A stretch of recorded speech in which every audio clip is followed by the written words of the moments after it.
Hey, this is Justin. Thank you for downloading and listening to the J&J Talk Show. Be sure to subscribe to our podcast wherever you listen or favor our show on Spotify app or Facebook. You can also listen live on YouTube at the J&J Talk Show.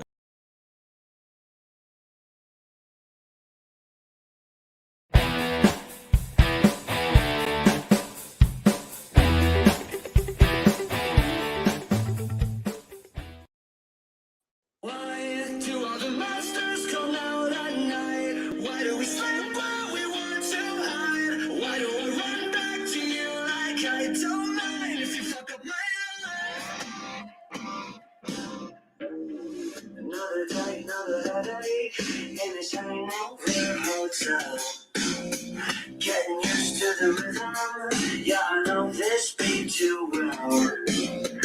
Tunnel visions got me feeling like you're the only one I see. But I know it's missing when I'm swimming in my lonely love. Welcome back, everyone, to another J&J Talk Show episode. I was given by a friend this song, Monsters All by All Time Low. Felt like it just felt right to play it in this morning's segment. One of my friends gave me the artist, and I mean, the category is pump what punk pop,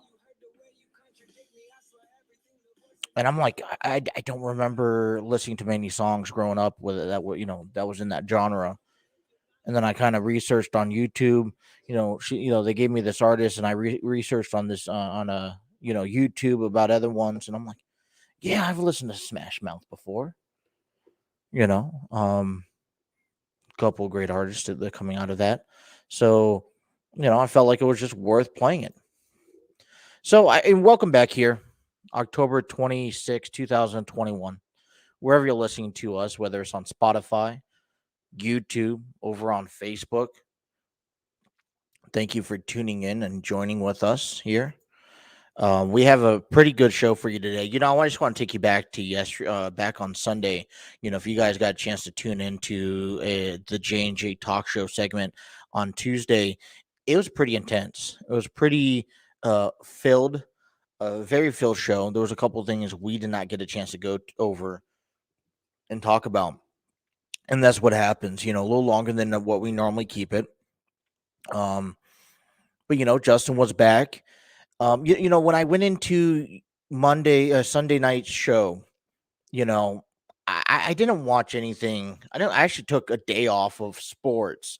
Obviously, I didn't get around to the weekend sports back on um Friday, you know, and it was just kind of one of those days where I didn't feel necessarily equipped to put on a show.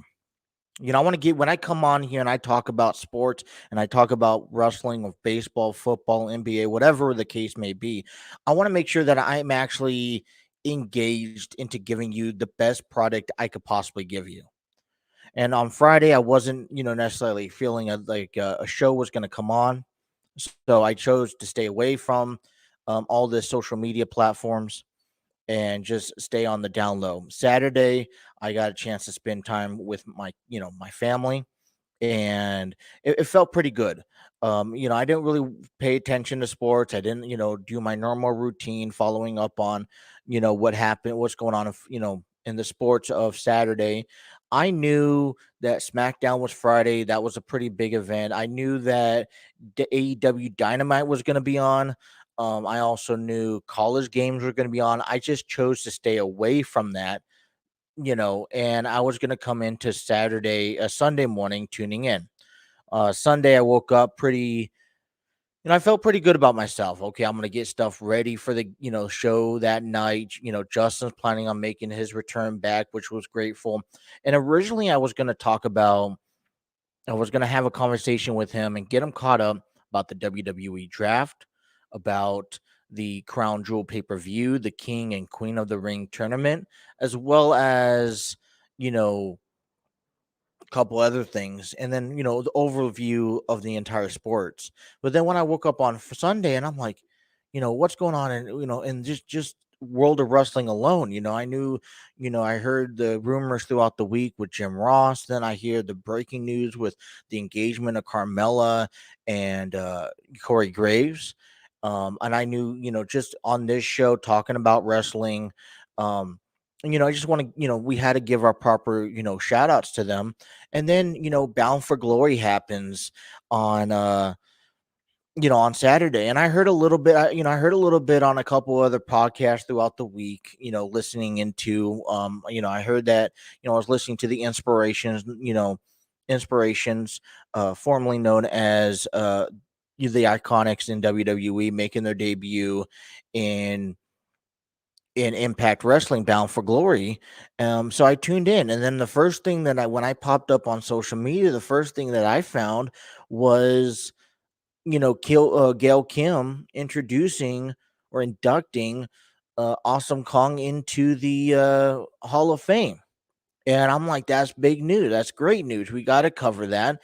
It was a very impactful pay per view after watching the highlights, which I thought was something worthy enough to cover. So overall, this show turned into a lot more. Then there's a couple of tournaments going on with AEW that we'll get more, into as the weeks go on. Leading up to Full Gear. And then it's like, okay, well, I was also going to talk to Justin about Halloween Havoc. I know NXT, his big topic, to cover. And so, overall for me, I went in with the game plan, a certain WWE subjects, for conversations, and it turned out to be more than what, more than what what I anticipated it being. And it was a very impactful conversation, segment, show. At least maybe a little stressful because I threw a lot out there. And so I also, there was a twist turn. Justin was not prepared. I wasn't technically all the way prepared. So if our show on Sunday didn't turn out the way that our shows normally turned out, I take full responsibility and I apologize. There was just a lot going on, and I wanted to make it, I wanted to make it special for his return as well. And I think it went fine for me. In my opinion, the show was all right. I know after hearing reviews and talking to some people about the show and the content that we put out, I feel like, being able to open up and talk a little bit about, Impact Wrestling, AEW, although we don't watch each and every episode, I felt like that is still something important, as we, try to expand our product and expand our shows and get more viewers, to have multiple and more diverse conversations. So hopefully, coming up this Sunday, we will have ourselves a better show, a better segment, going into things. And so I'm pretty excited about that. So, let us know down in the comments, down below, after watching, like I said, if you're listening to this, listen to Sunday's episode, you watched it, let us know how we did, if we held ourselves fairly, and what we could do to improve ourselves. Heading into today, we're starting to wind down on the Major League Baseball season.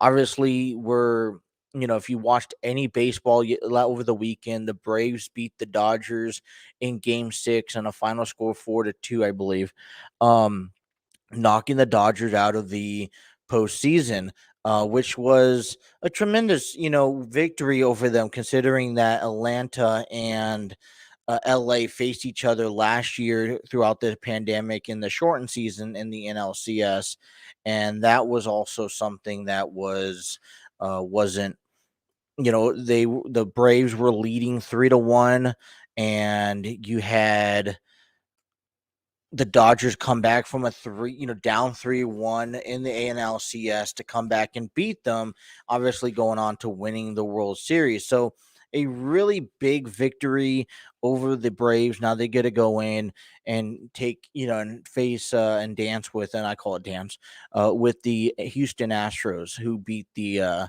Boston Red Sox. And the NLCS series for me was such a bigger series than the ALCS. I don't think I watched a single inning between the Astros and the Red Sox. It just wasn't, I'm at a different place when it comes down to the American League games. But here's the diversity that you see among these two leagues. Obviously, if you watched any of the ALCS, it was nothing but runs and bats and home runs and grand slams. And I mean, that's what comes up with with the persona of the American League. You really have to deal with the defensive side of things, as well as, there's a lot of offense being played in the American League, composed over to the National League, where there's just nothing but maybe with more of a pitching. There was more low scored for the Braves and Dodgers in that series. So we're gonna get that mix now heading into tonight with the World Series. We'll cover a little bit more on that later on in our show today. We have a couple of things that we want to kind of recap on, a couple of things that we want to, some more news coming out of other sports. So kind of overall today, we're going to take a glance or a glance at the world of sports today as we start winding down um, with the World Series. I don't know after the World Series what we're planning on doing.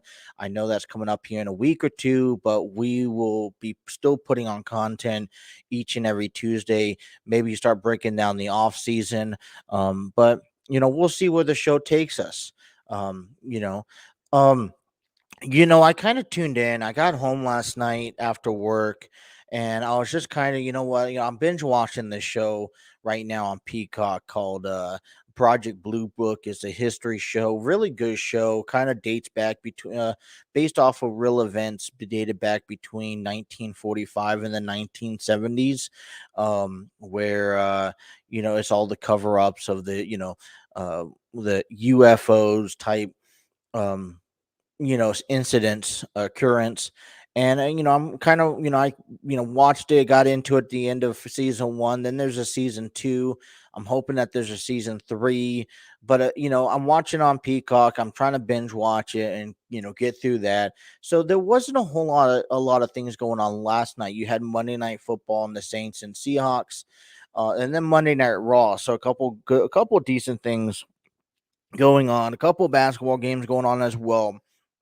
um, but morally, I mean, over in the WWE side, Raw wasn't technically a bad show. This is the premiere show of Monday Night Raw, the aftermath of the WWE draft and Crown Jewel. Obviously, you have Queen Zelina that beat Dewdrop last night. Seth Rollins becomes the new number one contender for the Universal Championship against Big E. A couple other things went on again last night on Raw. So I mean, I kind of tuned in and out of that one.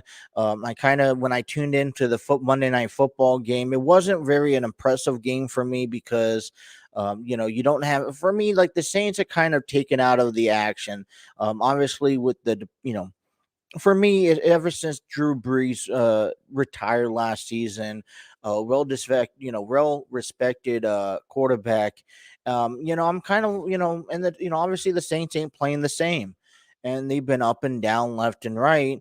Obviously with Russell Wilson coming out, being out of action for a couple, maybe a month, maybe two. The timeline is kind of seems still unclear. There wasn't just much interaction for Monday Night Football other than watching Seattle and Seattle, or the game taking place in Seattle. I know there was a little bit of weather delay. I know Sunday Night Football had a lot of weather issues with the rain and that storm that's coming out through the West Coast. So otherwise, Monday Night Football really wasn't a big attraction. I tuned into a little bit around halftime. I was like, okay, halftime, I'm not really going to get right into it. It turned out to be a closer game here. Saints defeating the Seahawks 13-10, the final score. I mean, I know I talked about this with Justin a little bit, but I want to reiterate the scenario here coming down in the NFC West. I know at the beginning of the season, we mentioned that the NFC, or I mentioned personally that the NFC West was going to be a division out of all football divisions here this season, that was something to watch out for. And I think one of the things that separates going on this year, which is so unpredictable, is that there's no consistency, which I think is actually a good thing in the NFL. Don't get me wrong, I love to see the Chiefs, go undefeated. I love to see how well dominant the Buccaneers are with Tom Brady. You had those selected teams that are just dominant year in and year out, obviously, but there's been some huge upsets, throughout the season so far. Some big upsets, whether it comes down from field goal misses, whether it comes down from losses, teams unexpected winning. And so, when we watched into you know, I'm not surprised that the Seahawks lost. Obviously, Russell Wilson is not in the game, which is a big factor when it comes down to Seattle's offense. And you just don't know what type of performance coming out of the Saints. But overall, though, I highlighted how well the NFC West was going to be in this season. And one of the things that we're seeing that, it's not turning out to be, and that's because there's a lot of injuries playing a factor. You obviously got Arizona, who's really been a table turner and a eye changer in that division. I think a lot of people are now realizing just how good the Cardinals are. They will have another huge battle. And this, I mean, we'll get to this here in a few moments, but Green Bay and Arizona, this Thursday night football is the game to watch. Um, and thank goodness that there's no baseball that day, so I wouldn't have to choose. Um, So, but Matthew Stafford, obviously, after beating the Detroit Lions last week, they're holding themselves. The only game they lost was against the Cardinals a couple weeks ago. But with the absence of Jimmy Garoppolo and Russell Wilson, some key injury factors really take over the NFC West division. That's kind of separated that division between the four teams.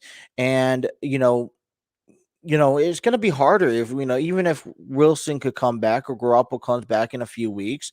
It's going to be very hard for the Niners or the Seahawks to try to make an attempt to run back, especially the longer or the more separation you have with the Cardinals in games.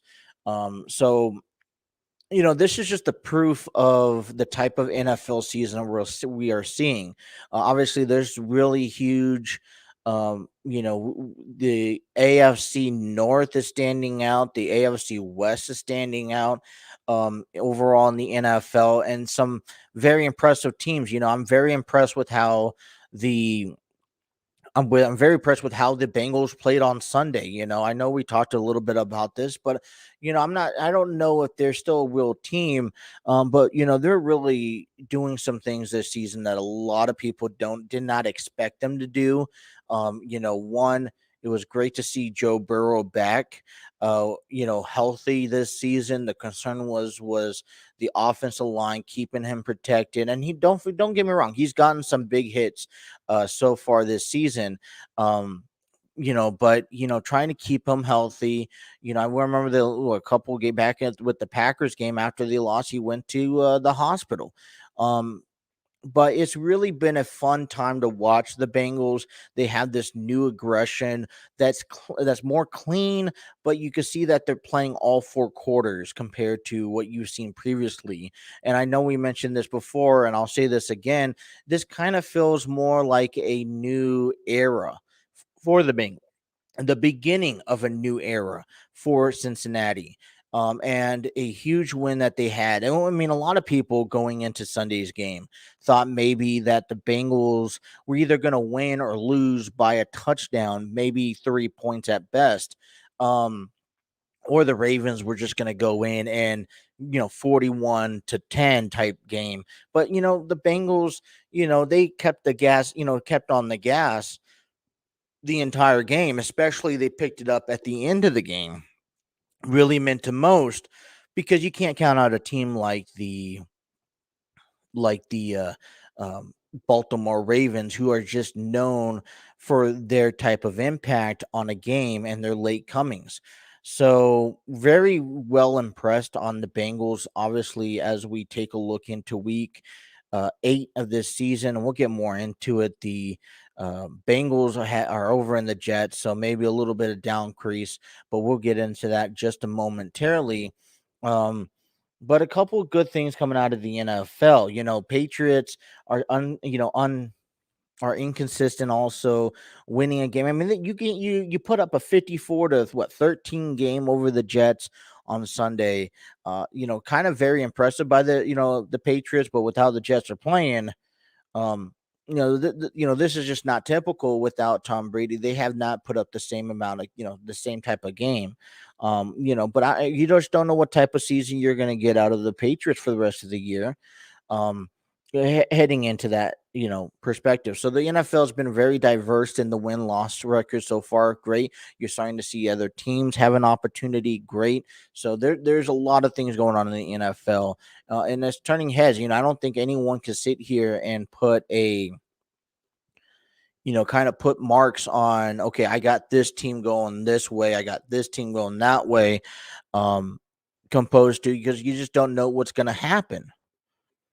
So, NFL, we'll get more into that later on this week. I know I got Thursday football day on Thursday coming up here in just 2 days. So join us back then, and we'll break down a little bit more. I mean, we're still going to talk about football, but I'm going to change the conversation here. I do want to give a quick tribute. The J&J Talk Show would like to pay tribute to the unfortunate recently passing of Carl Madsen.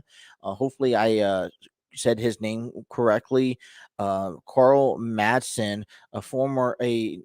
passes away flying home on after Sunday's game against the Chiefs and the Titans. It was a tragedy, and here I'll just air quote this, and I quote: Carl Madsen was an NFL official fixture for more than 2 decades.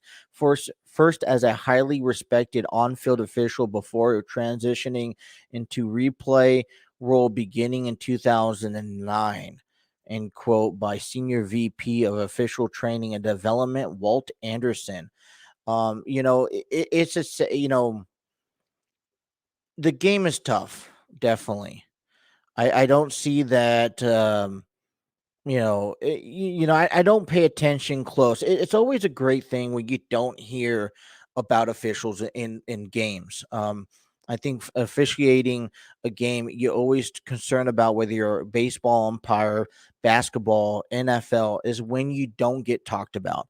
That's how you know when you're doing things right. When people are talking to you about you on the radio, TV, or just in general, then they're probably saying that something that you did wrong. So, unfortunately, in this incident, we're talking about somebody who, did something, unfortunately passed away, and he was actually officiating up in the booth during the um, Chiefs and Titans game. And so, on the way home, he ends up passing away. There has been no official report on the cause of his passing here. It's just an unfortunate, sad time. I know NFL is grieving players who has played with him, other referees who have ref the games with him. So at this time, the J&J Talk Show will pay his tribute by giving 10 seconds of silence in honor of his accomplishments in the NFL, his dedication, as well as being uh, and just out of respect, out of what he's done for history.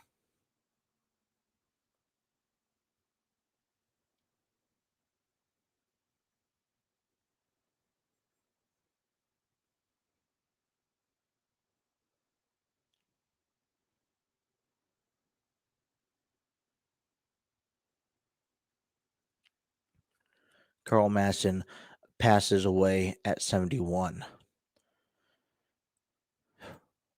Alrighty. Coming back into the NFL, other things to kind of keep a look at here. Just interesting news. The Jets picked up, traded a couple of picks in 2022 season to the Philadelphia Eagles for Joe Flacco. I believe, if I'm not mistaken, Flacco's been on the bench throughout the season so far in Philadelphia. Obviously, the New York teams aren't playing the way that New York wants to be played. Obviously, you could hear the fans' response out of getting booed out of not Sunday's game, but past the last Sunday's game. Um, and I know the Giants had a very big victory last week against the Panthers this past Sunday. And with the Jets coming back home for this Sunday's game against the Bengals, you're going to see a former Ravens taking on the Bengals again. Joe Flacco is back with the team. If you guys are not familiarized, the Joe Flacco was with the Jets back in 2021 season. Or 2020 season, sorry. And he was released back in May. And so being back in New York, hopefully this kind of sparks and gets a couple wins on the Jets record. Obviously the Eagles are getting some picks out of this here as well right now. And with the Flacco, with the Jets are sitting, winless here. This would be something that hopefully, like I said, you have to try. I mean, obviously you're already 6 weeks into the season. You lose all your games after losing to the Patriots. You're winless here. You only win one game. Let me put it that way. I'm sorry. Let me give a little credit where credit's due here. The Jets have only won one single game so far this season, and that was what, like 2-3 weeks ago. Um, and obviously, and that was back in what, week 4, I believe. I'm gonna just double check. Yep, where they beat the Titans by a field goal. But here's the thing. New York is one of those teams who anticipates winning teams. They have a zero tolerance for losing teams. Now, obviously, there's some giveaway if you are playing, if you are guys are, if the team's developing in their franchise. But every team in New York is kind of held to a high standard. In the world of sports, and the Jets, and we really saw that this week. I mean, I think we illustrated the issue that the Brooklyn Nets have with Kyrie Irving not playing. I was told it wasn't that intensified, but when your fans starting to protest a certain player and you have this contract arrangement to pay him so much money, and you did your due diligence by bringing him into the organization, and I don't want to bash on Kyrie Irving because he's not. He's doing what he thinks is best for him, but obviously there's consequences out of that. I mean, you are a fan favorite in you know, I- that's why they brought you over. You're a fan favorite in the eh, you know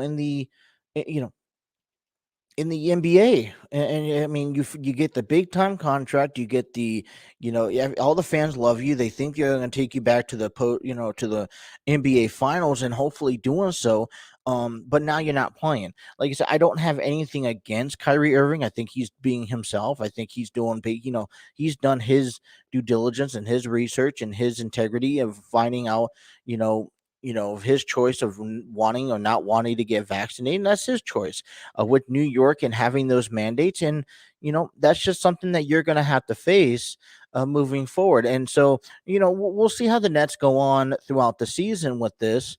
But, you would obviously, I would understand if the Nets are not performing the way they want to perform, because it's not like Brooklyn is allowing Kyrie Irving to play road games at this moment. Also, I mean, they're holding him to a all in or all out standard. So, but overall with the Jets as well, bringing Joe Flacco back in, the Giants picked up a very big victory. Like you said, got booed out 2 weeks ago at home. Um, and so Joe Flacco coming back into the Jets, or playing for the Jets, hopefully has some sort of advantage coming into this Sunday against the Bengals. But and this is another thing. The Bengals are looking so good.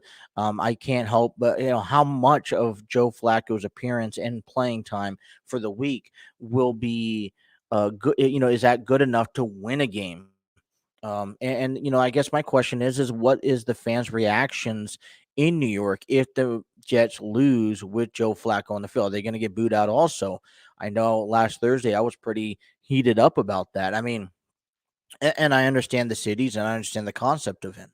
So Flacco's back with the Jets. We'll see how that turns out and plays. Also, we have the Kansas City Chiefs losing to the Tennessee Titans, and the only thing they could do is muster up 3 points.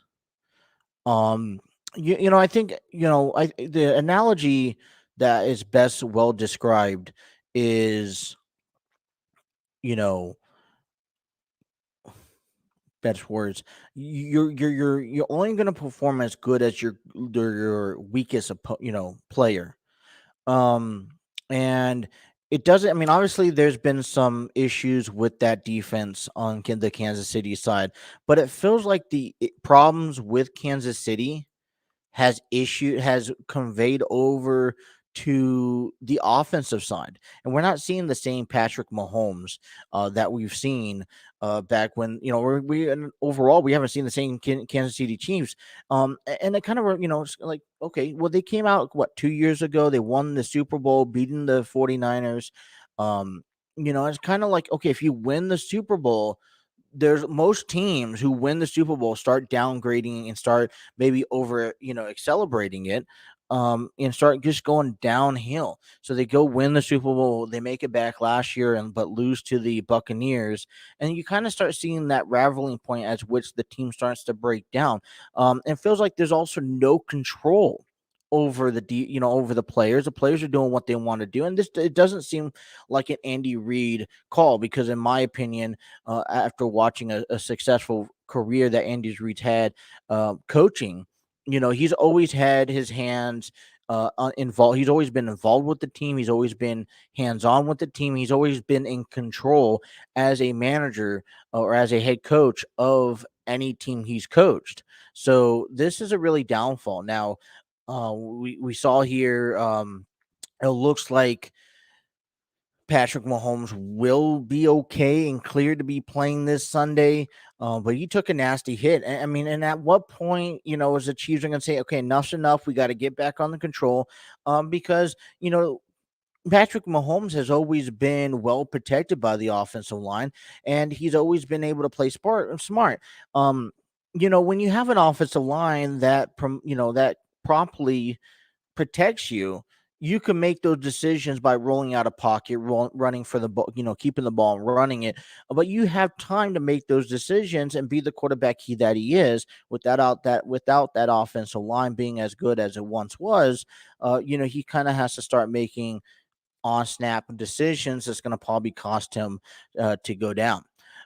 So I don't know. I mean, I feel like it's kind of actually sad a little bit to see that the Chiefs are not necessarily in the whole conversation. They're not here this year. It doesn't seem like, because they are a team, with how great that AFC West is performing.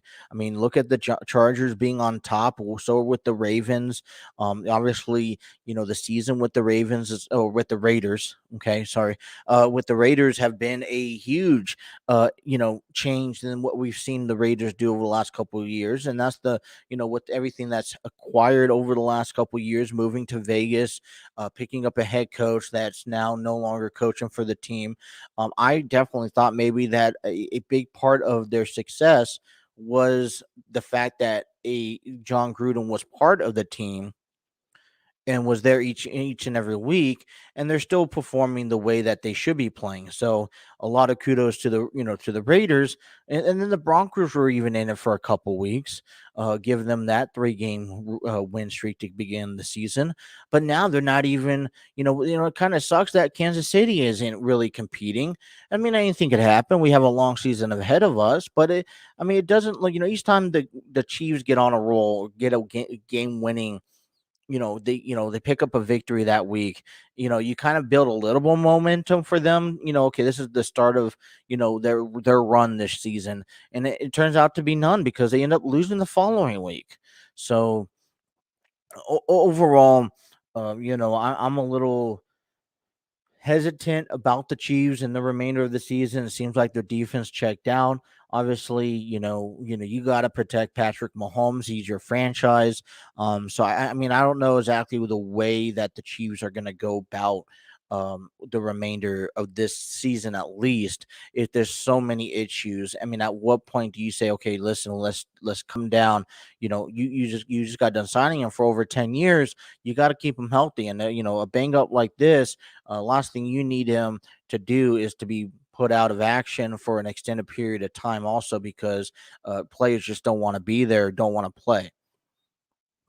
So check us back in on Thursday's episode of the Sports Talk with Justin, as I will go as we break down the next week of the NFL.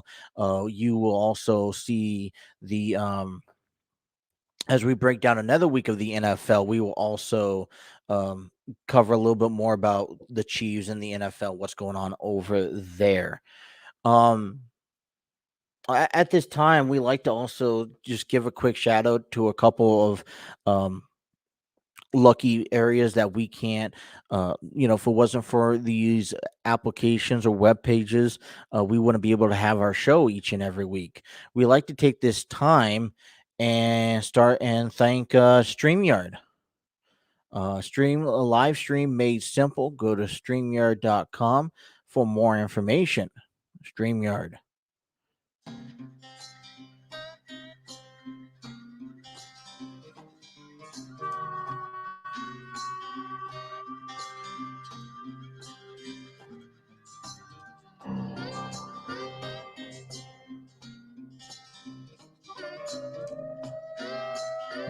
Almost.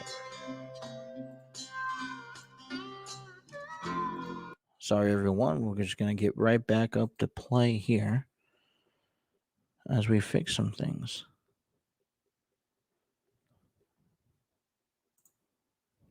Do-do-do-do. I want to get my. Sorry, I apologize. I had a little bit of technical difficulties. We're looking to get fixed here in just a few moments. So we'd like to give a quick shout out to StreamYard. Live streams made simple. Go to StreamYard.com. It's the studio that we post all of our videos up on Facebook, YouTube, Spotify. Anywhere you're listening to us is through StreamYard.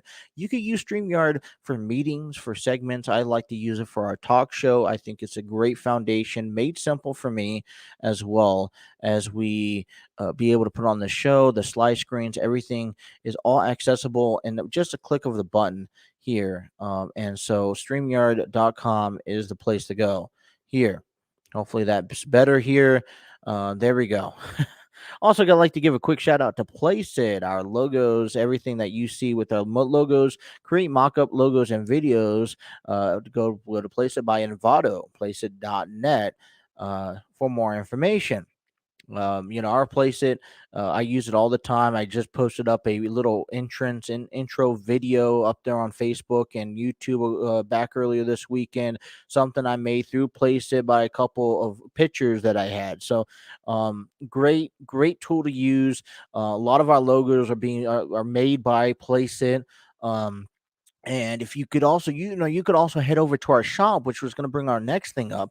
Head over to the J&J Talk Show merchandise shop and buy your favorite gear, t-shirts, hoodies, 5 phone cases, so much more coming up here momentarily on the J&J Talk Show mobile shop. Go to merch.streamelements.com/JJ Talk Show and start wearing your favorite gear today.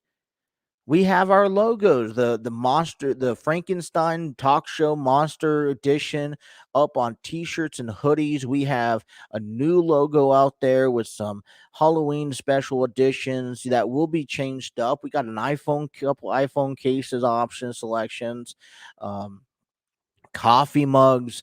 And as we get more stuff, we'll update that some more on the website. But head over to Stream Elements. Once again, it's merch.streamelements.com/JJ Talk Show and start wearing your gear proudly. I want to see people wearing out there wearing our gear. I know I got me and Justin got our gear coming out soon. So Stream Elements, made very simple. All you got to do is a click of a button, just upload your logos onto your items that you want to be, sold, and they do all the marketing for you. They put them on shirts. They'll make it. It's a direct website, so you don't have to order anything to sell. They'll sell it and they'll ship it straight to them. Streamelements.com. For more information on that. And also, we like to give a thanks out to Epidemic Sound, who license our music. Discover world-class composers, artists, and bands. Find your perfect track and give your social accounts the music they deserve. Go to epidemicsound.com for more information. I hope everyone's having a great Tuesday here. As before we get into some baseball here, I'd like to take some time. We just created a new segment on the J&J Talk Show, and that is some Today in History. Today in History as well. Share with you some facts going on in the world of sports in history today. As in 1869, first American steeplechase horse race was at Westchester, New York. 1869.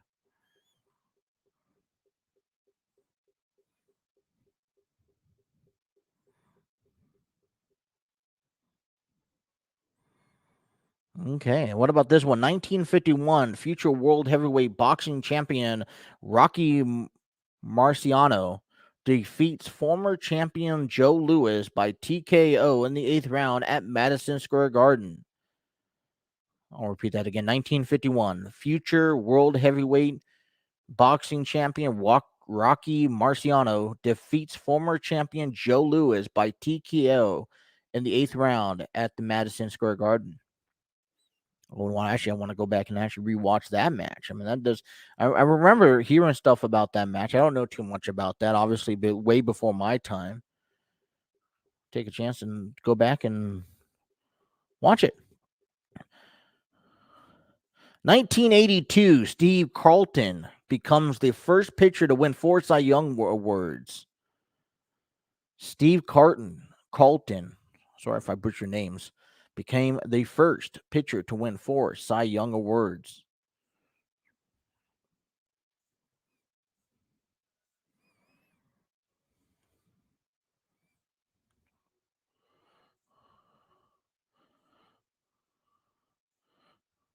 What else do we got here? Here's a good one. In 2000, year 2020, exactly 21 years ago today, World Series Baseball, New York Yankees beat the New York Mets 4-2 in Game 5 at Shea Stadium to win the Subway Series. Yankees' third straight title. MVP that year was Derek Jeter.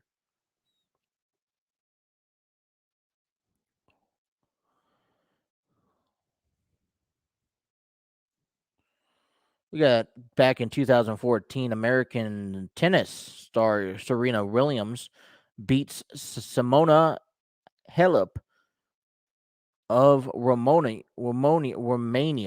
Sorry, I apologize here. 6-3, 6-0 to successfully defend her WTA final title in Kaling, Singapore. Look at Serena Williams, a top star here. And last but not least here, 2018 marks the longest, today in history back in 2018 marks the longest baseball World Series game by both innings in and time. LA Dodgers beat the Boston Red Sox 3-2 in the 18th inning, 7 hours, 20 minutes in game 3 at Dodger Stadium with a Max Muncy walk-off home run. Let me repeat that. I think that's worth another repeat there. Longest baseball World Series game by both innings and time. The Dodgers beat the Red Sox 3-2 in the 18th inning. Longest World Series game, 18th inning. In a longest time, 7 hours, 20 minutes. And this was all before the 3-pitcher rule. This was all before the runner on second base type thing. And I know they don't have a lot of that stuff going on during the playoffs now this year, but just look at the future that's why you wonder why baseball has such a difficult time getting the attendance. But I think a lot of that has to do, but you know what, though? Here's my thing. Throughout the season, I find, okay, if you could keep a regular 9-inning game between 2 to 2.5 hours, that is satisfying to me. People will watch it. But if you sit there and you watch or you listen to, let's say you sit there and you get to a postseason game. Postseason for me in baseball, there's no time frame. There's no timetable. Let them play. And yeah, I mean, baseball is known for the long games in postseason history. Everything else has a clock on it. Baseball doesn't. It has number of outs. In order to win the game, you have to get 27 outs by a team with the most runs scored, obviously. The minimum, right? That's the minimum of outs. But never put a time frame on the playoffs. I digress. When it comes down to regular season, yes, I agree. Time frames, they have the pitch, they have the the only thing that's carried over into the World Series from the regular season is the number of batters the pitchers have to face. That's 3. I agree with that. But then I think the clock in between innings also, and I think also maybe the clock in between at bats. I don't know about that. But the runner on second, no. And there's no time frame. I love, out of all the postseasons, I really do enjoy baseball the most. Postseason. Regular season, yeah, they need to be able to find a way to cut it down. But in postseason, here's an interesting fact I've also found out this past Saturday. I know this is not today in today's sports, but this past Saturday, I think it was Illinois and Penn State. 9 overtimes. I believe I said that correctly. 9 overtimes by that game. Let me preview here. Just want to give you the right information. That's all I want to do is give you the right content. I mean, what's the point of this show unless you watch this? Unless I will give you the proper. Yeah. So Illinois beat Penn State 20-18 in 9 overtimes. Obviously, so the first 2, from my understanding, right? So you have over. So here how it is. You have 2 actually official overtimes games being played, and then everything else is by possessions or by 2-point conversions. So the first 2 overtimes, I think, are time frames. I'm not quite sure on that one, or it's by possession. Both teams will get a possession, and then when it comes down to overall, after if you head into the 4th overtime, then you go into just 2-point conversions to score, and that went out. That extended to total of 9, but still, just think of it: 9 overtimes here as well into a college football game. This any game. I mean, we just talked about 18 innings is a long game. I remember was back in, I don't know what year, I was like way back. It was like 2014, 2012. I don't know. But I remember down in San Diego, I was going to bed. I think I went to bed like maybe at 10 or 11. The Padres and the Rockies were just getting into overtime, and they went to 22 innings during a regular season back in, I was like April and May. 22 innings, and the Padres end up losing the game. But I'm like, they didn't get done until what, 2 o'clock, 2:30 in the morning. Gosh, something amazing. here. Um, okay, let me get things back up. So there we go. Alrighty. Well, hopefully everyone's enjoying themselves so far. We're going to get right into the baseball scenarios here.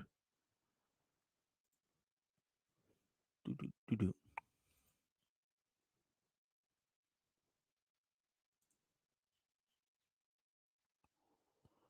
Let's get right into the baseballs here. Baseball. Ah.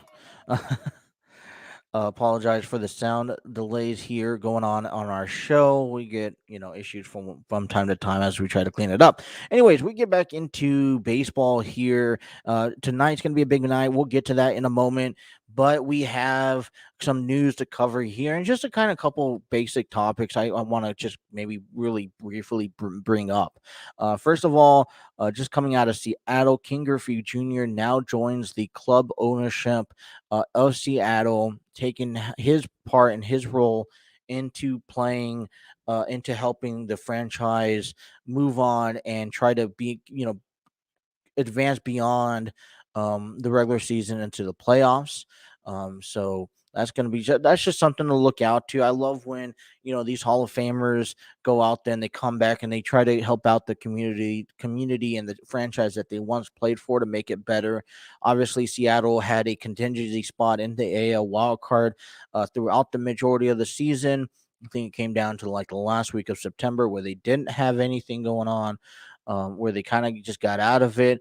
They held their ground slow, for surely. Um, but King Griffey Jr. Over in Seattle, kind of a right place to go, right way to fill in. Also, some other news coming out of here. We'll not get too deep into this here.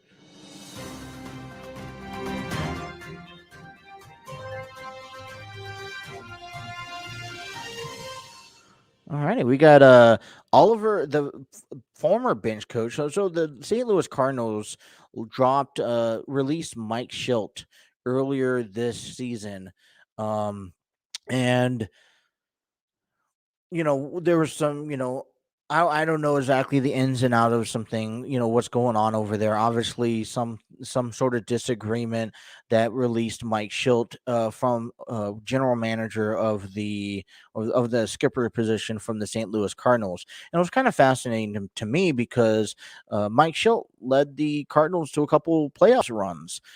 And so with the departure of Mike Schilt, they've had to come up with a new skipper, and they named earlier this week Oliver Marmol.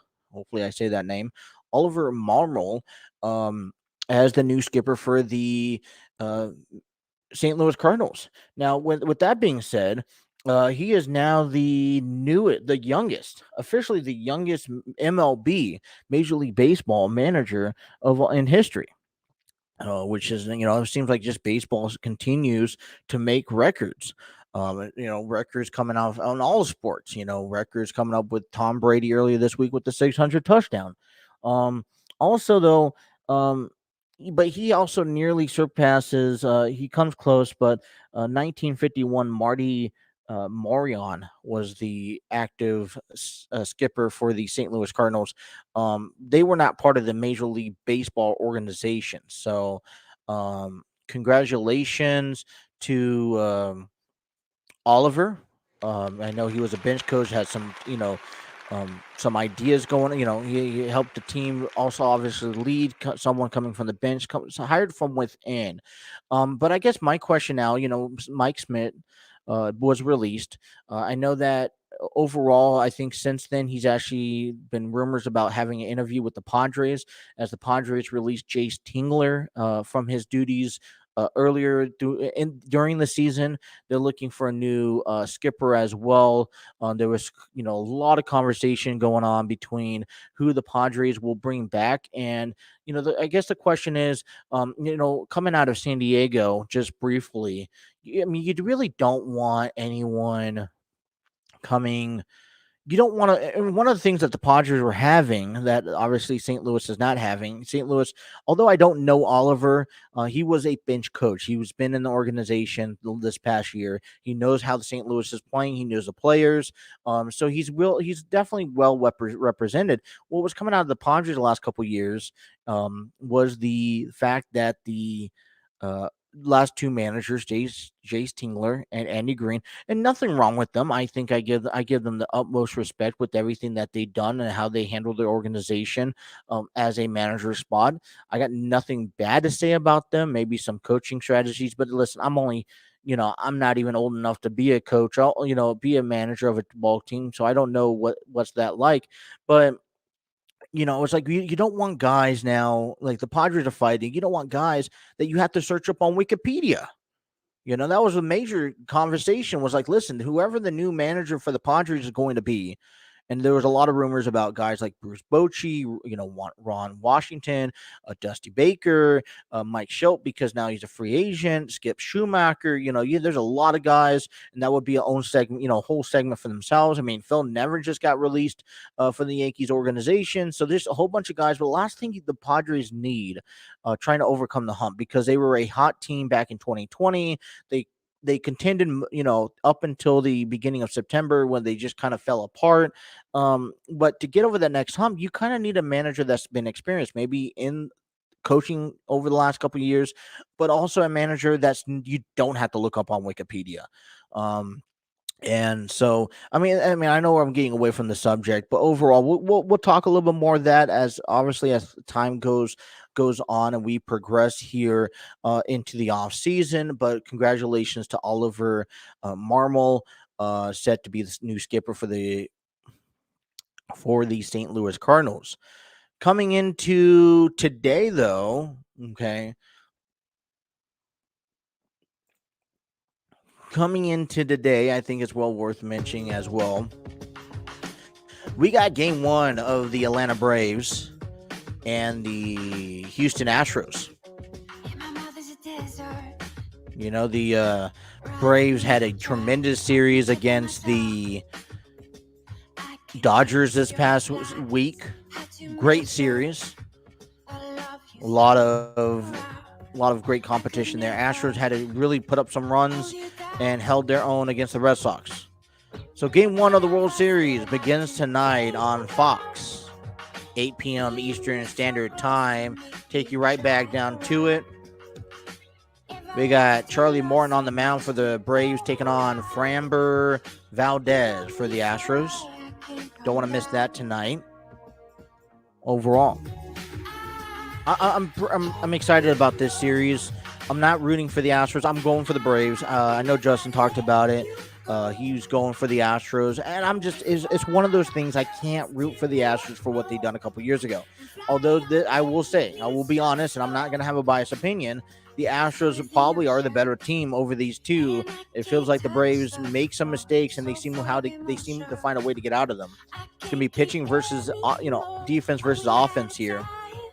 And, with all the injuries the Braves have been dealing with COVID restrictions and everything, just how long will they last? Will they break and fall, or will they actually keep?